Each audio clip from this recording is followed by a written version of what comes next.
నాన్నగారి గురించి అడిగారు, అక్కడనే స్టక్ అయిపోయాను. ఇప్పుడు వీడు వచ్చాడు స్క్రీన్లో. థ్యాంక్ యూ గాడ్, మమ్మల్ని బ్లెస్ చేసిన అందరికీ చాలా థ్యాంక్స్ అండి. ఏదో స్టోరీని 3 hours 4 hours విని ఓకే చెప్పలేదు. విమానం షూటింగ్లో ఉన్నాను అప్పుడు. నా యాక్ట్ చేయగానే అది అన్నీ నిజం నమ్ముతా, నిజంగా ఉండాలి. ఆ పెర్ఫార్మెన్స్ లోపల ఉండి రావాలి, అలానే చేస్తాను. ఆ క్లైమాక్స్ నా కొడుకుని తీసుకుని ఆటోలో ఎయిర్పోర్ట్కి వెళ్ళా, షార్ట్ తీయగానే డైరెక్టర్ మిస్సింగ్. డైరెక్టర్ ఎక్కడ రాని చూస్తే ప్రభాకర్ సార్తో వీళ్ళతో కూర్చుని మాట్లాడుకున్నారు. అక్కడేం మాట్లాడుకున్నారు, ఇక్కడ ఎంత టెన్షన్లో ఉన్నాను. నాకు హార్ట్ బీట్ అలా ఉంది. ఆ సీన్ ఎలా, వీనికి ఒంట్లో బాగోలేదు, వీని తీసుకెళ్ళాలి, అక్కడ ఎలా ఉండే ఎయిర్పోర్ట్ని తెలియదు, వీని లోపల తీసి విమానంలో ఎక్కించాలి, అలానే మైండ్ కటకటకటని ఉండి మైండ్. అక్కడ సైడ్లో కూర్చుని మాట్లాడుకున్నారు. పిలిచాను, సార్ ఏం సార్ మాట్లాడుకున్నాను, నెక్స్ట్ స్టోరీ సార్ అలా. ఫస్ట్ ఇది కరెక్ట్గా తీద్దాం రండి అని చెప్పి తీసుకెళ్ళి,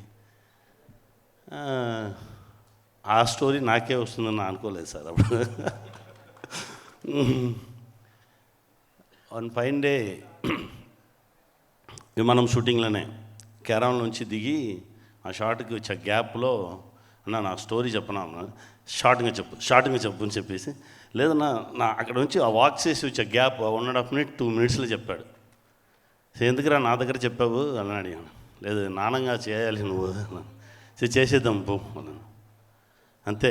ఆ 2 minutesలో ఎప్పుడైనా ఓ స్టోరీ ఒక లైన్లో చెప్పాలి, 2 linesలో చెప్పాలి, అదే స్టోరీ. అంత స్ట్రాంగ్గా ఉండాలి.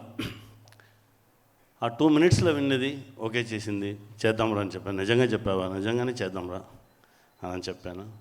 అది ఇలా వచ్చింది. వాడు నా కొడుకే, వీడు నా కొడుకే. జెండాపై కపిరాజ్ చేయగానే ధనరాజుని ఫస్ట్ చూశాను నేను, ఆల్మోస్ట్ 12 years ముందు. వచ్చి యాక్ట్ చేసేసి వెళ్ళాడు. యాక్ట్ చేసేసి మన వెనకాల వచ్చి నిలుస్తాడు. చూస్తాను, నువ్వేరా చూసావు నా, ఎప్పుడు నేను మానిటర్ని ఊరిని చూడడానికి అలో చేయను. చూసి ఏం చెప్పారు, వెళ్ళండి అలా చెప్పేస్తా. వీడు మాత్రం వచ్చి వెళ్ళినా చూసి క్వశ్చన్లు అడుగుతాడు. ఫస్ట్ నన్ను చూసిన వాడిని అన్నాన్ని పిలిచినవాడు వాడు. ఆ ఫిలిం అయ్యింది, అయిన తర్వాత అప్పుడప్పుడు టచ్లో వస్తాడు. ఎప్పుడు నేను వాణి కోసం ఏది అడగట్లేదు ఇప్పుడు వరకు. ఎవరా వాడు తీసుకొస్తాడు, అన్న వానికి ఇది చేయాలి, వీనికి అది చేయాలి. అలా శివాన్ని తీసుకొచ్చారు. శివాన్ని తీసుకొచ్చి, అన్న స్టోరీ విన్నాను, నువ్వు విను, ఈ స్టోరీ నువ్వు చేస్తే బాగుండు. శివ స్టోరీ చెప్పారు. చెప్పిన వెంటనే ఓకే చేద్దాం, అదిదా విమానం. ఇప్పుడు కూడా శివ చెప్పారు, సార్ స్టోరీ రాసేసాను, ఎవరు నా దగ్గర స్టోరీ అడగట్లేదు, హీరోలు అందరూ బిజీగా ఉన్నారు, నువ్వు నా దగ్గరనే రావాలి, రా నువ్వు. ఎందుకంటే small films, content oriented films చేయాలంటే చాలామందికి భయం. ఫస్ట్ దానికి చాలా పని చేయాలి. సినిమాను మనం గట్టిగా పట్టుకుంటే సినిమా మనం వదలదు, మనం అది కూడా గట్టిగా పట్టుకుందాం, ధైర్యంగా ఉండండి. ఓకే, ఇదే ధనరాజ్ వీళ్ళు వచ్చి అన్నని పిలిచినవాడు నాన్నని పిలువని స్టార్ట్ చేశాడు. నా కొడుకు అయిపోయాడు. ధైర్యంగా ఉండరా, చాలా మంచి సినిమా చేసుకున్నావు, చాలా సిన్సియర్గా చేసుకున్నావు, ఏం భయపడద్దు. మనం లేకపోవచ్చు, బట్ ఈ ప్రోడక్ట్ ఉండు, పిల్లలు చూస్తారు, పిల్లలు చూస్తారు, మా నాన్నగారు మంచి సినిమా చేశాడు అలాని వాళ్ళు గర్వంగా చెప్పుకుంటారు, కాన్ఫిడెంట్గా ఉంటారు. ఎరా లుక్, ఏడు తమ్ముడు పృథ్వీ. ఫస్ట్ నాకు పృథ్వీ తెలియదు, అన్నగారితో తెలుసు. ప్రభాకర్ అన్న చూస్తే మా అన్న చెప్పినట్టు స్ట్రైట్గా వెంకటేశ్వర పెరుమాళ్ చూసినట్టు ఉంది నాకు. మా ఇద్దరు కలిసి చాలా టెంపుల్స్కి కూడా వెళ్తున్నాము. సడన్గా ప్రొడ్యూసర్ని చెప్పి ఇంట్రొడ్యూస్ చేశారు. మాట్లాడాము. ఇప్పటి వరకు ఆ జర్నీ అలానే అన్న తమ్ముడుగా వెళ్తుంది. నాకు మంచి తమ్ముడు దొరికాడు ఇండస్ట్రీలో. నీ ప్యాషన్, నీ లవ్ సినిమా మీద నువ్వు పట్టుకున్నాలో డెఫినెట్గా నేను వదలదు. నువ్వు ఇంకా గట్టిగా సినిమా పట్టుకుండు, డోంట్ వరీ. నువ్వు ఇలాంటి సినిమా చాలా సినిమాస్ తెస్తావు. సూపర్ గుడ్ ఫిల్మ్స్ తమిళనాడులో ఉండి ఇక్కడ కూడా ఉంది. ఆల్మోస్ట్ 99 అయింది. 99 ఫిల్మ్స్లో 45 డైరెక్టర్స్, కొత్త డైరెక్టర్స్ని ఇంట్రొడ్యూస్ చేసుకున్నారు సార్. ఇంట్రొడ్యూస్ చేసిన డైరెక్టర్ 3 చేసి 98 ఫిల్మ్స్ అయిపోయింది. అలా ఒక పెద్ద ప్రొడ్యూసర్గా వస్తావు, కాన్ఫిడెంట్గా ఉండు, సంతోషంగా ఉండు. ప్రభాకరణ, మనతోనే మీరు ఉండాలి. మీ మనసుకి చాలా గొప్ప మనసు, మీరు మనసు ఇంకా చాలా చాలా విషయాలు మీరు అచీవ్ చేస్తారన్న. అమ్మని చూపించారు, నా ఇలా చూశాను, ఎక్కడ ఉంది అమ్మ అని. అమ్మకి పేరు అయినంతా కమలమ్మ అన్నాడు. మా అమ్మ పేరు, వాడి అమ్మ పేరు. మా అమ్మలాగానే చూశాను నాన్న. చాలా థ్యాంక్స్ అమ్మ. అలా పెర్ఫామ్ చేసుకున్నారు. ఎక్స్ట్రాడినరీ పెర్ఫార్మర్ మీరు. మీకు చాలా పెద్ద ఫ్యూచర్ ఉందమ్మా. శివ సార్, ఆ నెక్స్ట్ స్టోరీ చెప్పండి, స్టోరీని వచ్చి. Venkatesh sir, thank you sir. Music director sir, చాలా చాలా బాగా చేసుకున్నారు సార్. ఒక్కొక్క సౌండ్ అలా ఉంది. మీరు చాలా హార్డ్ వర్క్ చేసుకున్నారు. డెఫినెట్గా దానికి ఆన్సర్స్ ఉంది. ఇంకా ఈ ఫిల్మ్లో పనిచేసిన అందరికీ చాలా థ్యాంక్స్ అండి. స్మాల్ యాక్టర్స్, పెద్ద మనసుతో స్మాల్ సీన్స్ కూడా వచ్చి చేసి ఇచ్చిన అన్ని యాక్టర్స్కి చాలా థ్యాంక్స్. టెక్నీషియన్స్ అందరికీ చాలా థ్యాంక్స్. మీకు చాలా థ్యాంక్స్ అమ్మా. Thank you. ఇంకేమైంది, ధనరాజు గురించి ఏం చెప్పాను. ఎక్స్ట్రాడినరీ డైరెక్టర్ అండి.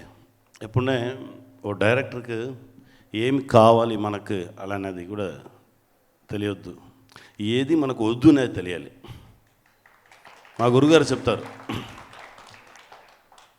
రే నీకు ఏది వద్దు అనేది ఫస్ట్ డిసైడ్ చేసేయి, మంచిది అన్నీ వచ్చేస్తుంది టైంలో అలా అని చెప్తారు.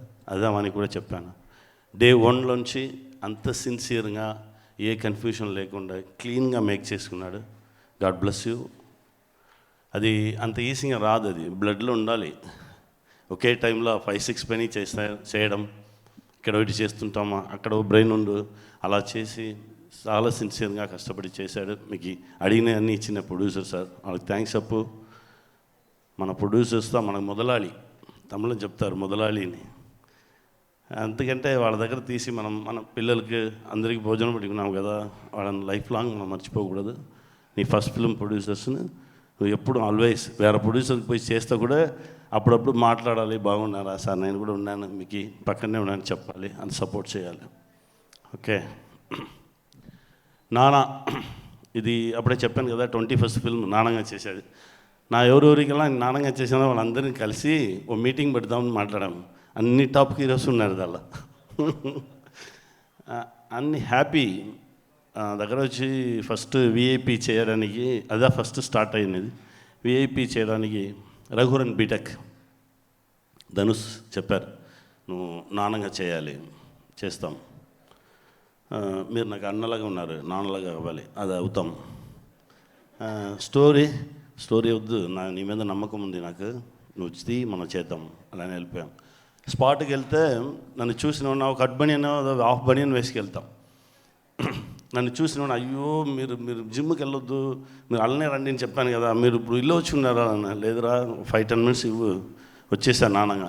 అది దేవుడిచ్చిన, అది మన ట్రూత్నెస్కి నేను చెప్పాను కదా, అది నిజాన్ని నమ్మాలి. ఒక్కొక్క ఆర్టిస్ట్ని అలా నమ్మగానే మన బాడీలో చేంజెస్ వచ్చు. ఆ డ్రెస్ వేసుకుని అలానే కూర్చుని అలానే 10 మినిట్స్ అలా ఉంటే నాకు ఇది బుష్ అయిపోవు, స్టొమక్ వచ్చేసి నా వాకింగే మారిపోవు, అలాదా వచ్చి నిలుస్తా. విమానంలో కూడా చూసుకున్నాడు. ఆ పవర్ వచ్చి, ఆ పవర్ మనం నిజంగా ఉండే వరకు ఆ పవర్ మనతో ఉండు. చాలామంది సడన్గా మిస్ అయిపోయారని చెప్తారు కదా, అది వచ్చి నిజంగా లేదు. నిజంగా లేస్తే మనం వచ్చి సరస్వతి వెళ్ళిపోవు. టిల్ ఎండ్ ప్రాణం ఉండే వరకు నిజంగా ఉండాలి. నిజంగా ఉంటాను. నా దేవుడి దగ్గర నన్ను ఇళ్ళనే బ్లెస్సింగ్తోనే దేవుడు పట్టుకుంటాను నా కోరుకుంటాను. రామం చూడండి, 21st మీ అందరి హార్ట్లో ఉండదు. మంచి ఫిలిం చూడండి. Thank you very much.